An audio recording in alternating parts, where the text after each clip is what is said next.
It's December, I just got paid. Every single time I get paid, I take you along to budget my paycheck. So that's exactly what we're gonna do. This paycheck is a little bit exciting because we have some holiday pay and some overtime pay, and I'm about to make a huge purchase that we need to talk about. If we're meeting for the first time, hi, I'm Sandra. I'm a 26-year-old living in Denver, Colorado on a mission to pay off over $100,000 of student loan debt and have $100,000 invested before I turn 30 in February of 2029. As part of this, I am sharing my entire financial journey, including what I do with my money every single time I get paid. So let's just dive on in. As is standard, when I sit down to film one of these videos, I am genuinely budgeting my paycheck. I do use a zero-based budget and I set targets one time throughout the year. So none of this is necessarily a surprise. I just take my money and I assign it a job. But in terms of deciding where the money actually goes, I have already made that decision. Actually, I recently just posted my 2026 budget, and in that budget, I set those targets. But my paychecks do have some variability because I'm paid by the hour, and I also get pay incentives like holiday pay when I have to work a holiday. I work full-time as an occupational therapist in a hospital setting. That's why those things happen. This paycheck accounts for a couple of things. First is that I worked on Thanksgiving, so I got a full day of holiday pay there. In my field, overtime isn't as common as something like nursing, but we were super low staffed the weekend around Thanksgiving, and so they did offer overtime, and I did pick up half a day of overtime. So we have a full day of holiday pay, which for me is time and a half, half day of overtime, which is time and a half, and then we also got a small bonus at the end of the year, which was a $600 bonus, and then after taxes and my 401k contribution, that was less than $600. So usually I get paid around $2,100. I budget for about $2,000. This paycheck, I made $2,693.35. Next, we also have to give Jake's money a job. He contributes $2,500 from every single one of his paychecks to our living expenses, so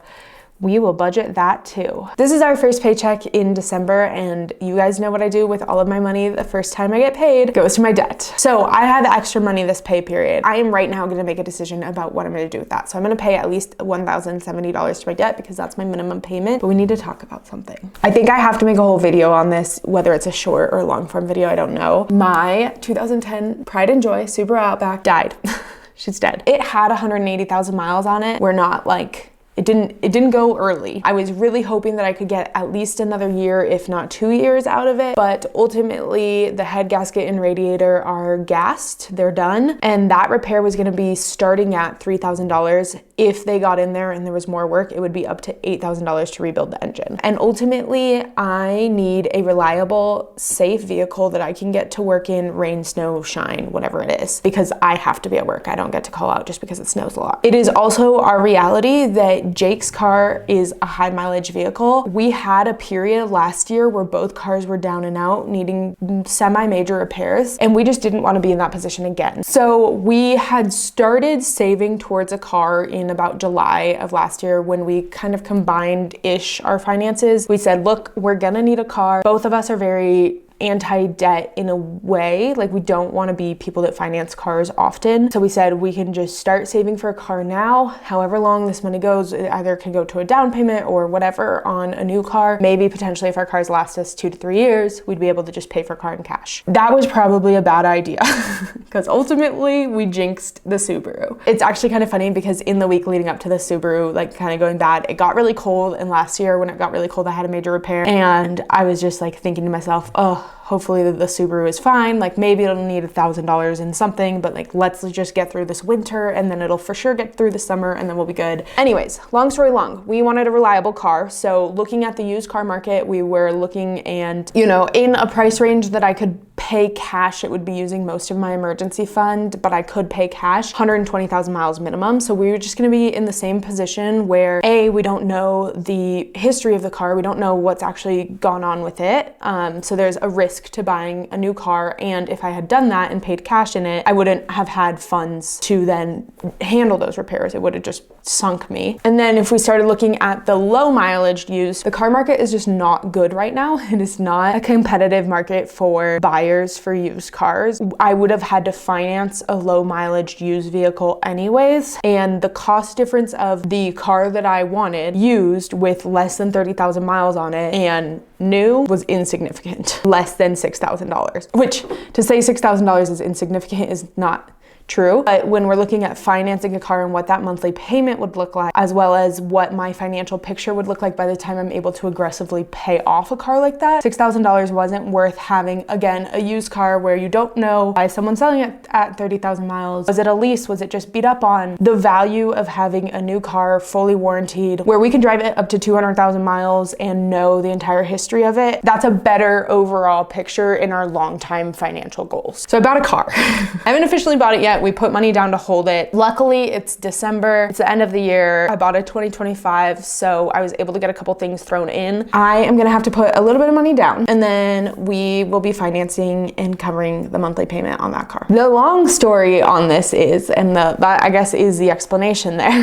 whether I put extra money from this paycheck to my debt right now, I think doesn't make sense until I have a really good picture of exactly what money I'm putting towards the car. I know what the taxes on the car are going to be. I know generally what the registration for the car is going to be, but I don't know that exact amount, and registering a new car is more expensive than registering a used car.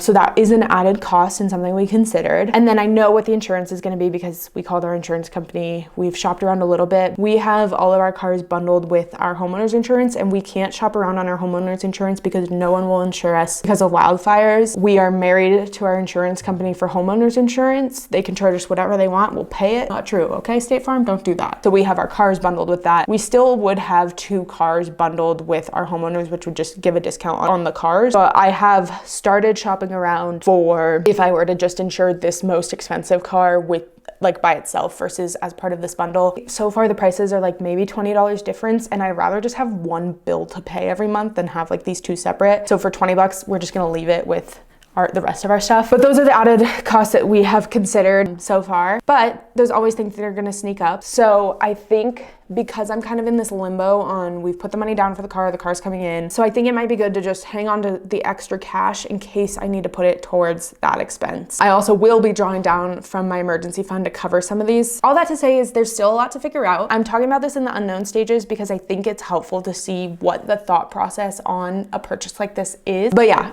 okay, I just decided right now we're not gonna put extra money from this paycheck to my debt yet. At the end of the month, if there's money left over, I'll just chuck it at my debt and we'll go from there. So we're just gonna make the $1,070 minimum payment. Let's do that together. As always with this payment, I just go ahead and make the minimum payment for each of my debt. And then the next payment goes straight to my highest interest debt, which is currently my student loan 5 at 6.5%. Just go ahead and keep chugging away. I don't know, a couple of these are high. I just plugged in the last one. I don't remember what the minimum on each of these are, but okay, we're putting an extra $100 to my debt this month. That's fine. With this $350 payment, we'll bring it down to right above $1,100. So I think regardless, I'd rather drain my emergency fund. Not drain, I'm not gonna drain it. I do really wanna see this one at below $10,000 at the start of the year because I set that goal for myself and I just wanna hit it and I have the money to hit it. And I know it's silly to be like, well, I'll spend a little more out of my emergency fund for the car registration just to hit this goal because I could just save it up again last month. But you know what? Sometimes we just need a win. And this month has been full of losses, so we just need a win. But we'll see. Let's see. Maybe everything ends up being less expensive than originally planned. Wouldn't that be great? And then I always advance my payments because let's say that maybe I drained my emergency fund $2,000 and I just want to save that $2,000 next month and not make a payment to my loans. I won't owe this payment because I've already made it. And we'll pay $1,167 to my student loans. That is now a pending payment and it'll bring my balance right down to about $75,000. But let's go ahead and track that payment in our budget template. So we're gonna go over here to expenses,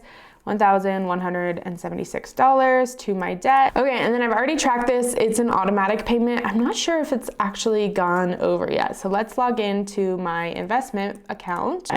The cash isn't in there yet, but it is automatic, so it's okay to just track. Okay, so we have $2,286 left to assign. So let's go ahead and assign our variable expenses. So we'll put $1,000, whoops, 100, I wish. $1,000 to groceries. This is another category that I think is gonna be under a lot next month and we might actually be able to cut or next year, because I am actually switching my work schedule to be a consistent 5 days. With that, I'll have a bit more of a routine and we can do at least some of our grocery shopping in person. I've been working essentially with 1-day weekends for most of this year. And so not having those 2 days off back to back, plus having this channel, plus our personal business, whatever, made it really hard to incorporate grocery shopping as part of our regular routine, so we're getting those ordered via Instacart. But having the option for Instacart is still huge for us. I don't live in town, so it's a bit of a commute just to get to the grocery store. That's part of why we've had those delivered, in addition to we're just abnormally busy, and not like social busy, like running businesses busy. Okay, next we have $350 for cars. Jake is most of this expense because he drives across the state twice a week for work, but we'll see. I am getting a hybrid vehicle that gets over double the gas mileage that I currently get, so maybe this can come down, but if it comes down, that money will just go towards that car payment. Next is $200 for household. I'll assign Jake's spend just so we keep track of that money. This is something that I actually pulled out of the 2026 because I'm just not tracking his expenses. We do all of our like shared household spending on one credit card and then all of our personal spending on our personal credit cards. I track my personal spending, but I don't really track his. And then $200 for me, which is great because I've spent a lot of this. And then we'll set aside $50 for subscriptions. Okay, that leaves us with $136 left to assign. So we'll just let that $136 roll into next paycheck in 2 weeks. And then I'll assign all of my fixed expenses. So just to recap, from this paycheck, I paid $1,176 towards debt. We're accounting for $583 that's going to be invested. And then we assigned all of our variable expenses. We haven't spent all of this money. It just means that the money's accounted for and those buckets are covered for the month, which is great. I haven't assigned any of our fixed expenses and I haven't saved any money, so we'll have to do that with the next paycheck. Thanks for following along. Stay tuned to hear more about my car drama. I've come to terms with having another loan and being in more debt again. It's a little bit different because we were planning to buy this exact car anyways, so we just moved our timeline up a little bit. As always, I'll see you in the next video where I tell you way too much about my money.